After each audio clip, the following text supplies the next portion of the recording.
Hi, I'm Cissa. I'm a student at UFMG, and I'm going to talk about a new feature that will be introduced in Python 3.10, structural pattern matching. The key idea in basic pattern matching is to compare a provided element to several predefined patterns looking for a match, which will then execute the desired action. You're probably familiar with this concept in other languages, such as the switch statement in C. In Python, this would normally be achieved with a chain of if and else statements, which can get very inelegant. At its simplest, pattern matching in Python can be used like a switch statement in C. However, structural pattern matching is a much more powerful tool. It can support more complex pattern types besides literals, such as the OR pattern, sequence patterns, mapping patterns, class patterns, guards, and others, and we'll see some of them in more detail. The generic syntax of pattern matching looks like this. First you have your subject, and then the patterns to be matched. You can also have a wildcard that will guarantee a match if none of the other patterns match.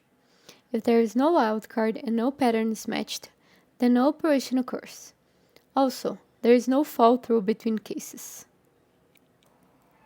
Now let's look at some examples of how this feature can be used, starting with literal patterns. Literal patterns can match numbers, strings, boolean, and none. Here we have a straightforward example in which we want to match the subject menu. For example, if menu equals settings, then we would have the output opening settings, like the third case. This one is very simple. You can also combine equivalent structural alternatives into the same case with an OR pattern. In this example, the match succeeds in the second case if one of the alternatives is matched.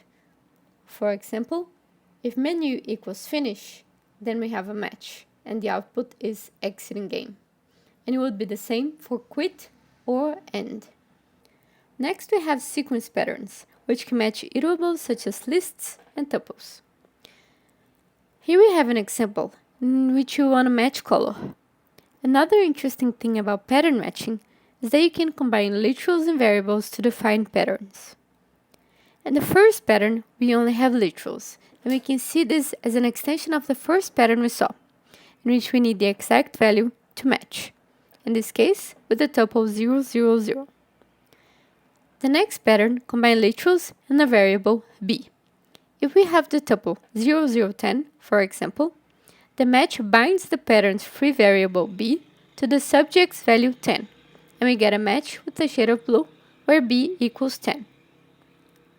The third pattern has three variables, and it captures and binds the three values to the variables r, g, and b.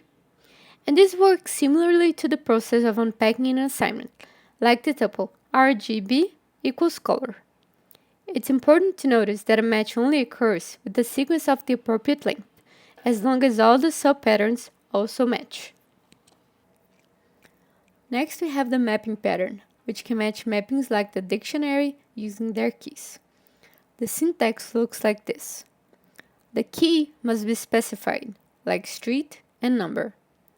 But the values can be literals or variables, like the literal main and the variable num. There will be a match if the subject has at least a set of provided keys and the sub-patterns match the corresponding values. Extra keys are ignored.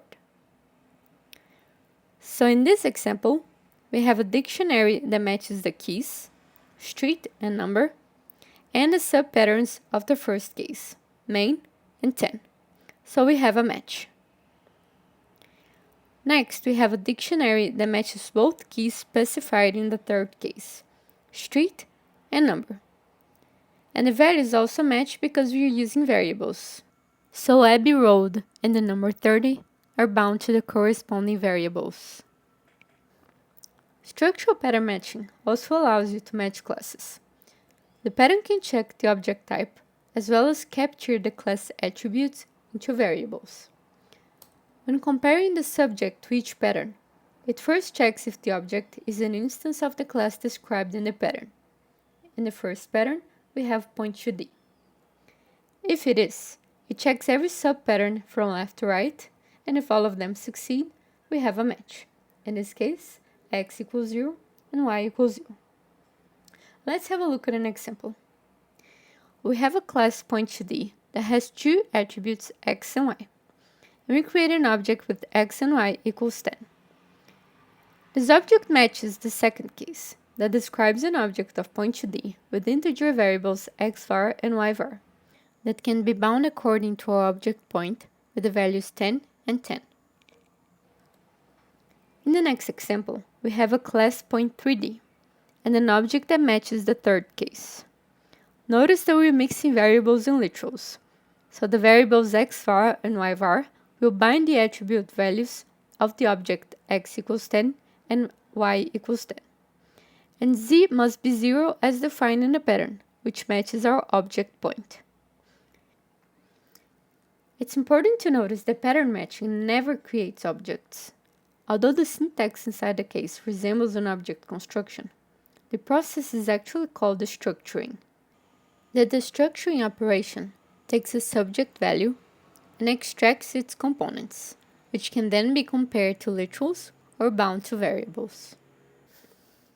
Another interesting feature is the possibility to add a conditional statement to a pattern, known as guard. The guard is evaluated after the values are captured, and if the guard is false, there is no match. In this example, the score is a tuple with values 10 and 5. It matches the structure of the first pattern, which is a tuple of two values. But since the condition is false, we don't have a match. On the other hand, case 2 matches the structure and the condition is true, so we have a match. So in this video we saw that structural pattern matching is a powerful feature that can extract information from different data types and apply different actions according to the pattern it fits. Patterns can be composed in many different ways, and they describe the type and structure of the accepted values. We went over a few examples, such as the sequence patterns and the class patterns, but there are many more ways in which pattern matching can be explored, and I definitely encourage you to learn more about this promising feature. The links used as references will be available in the description of the video. Thank you!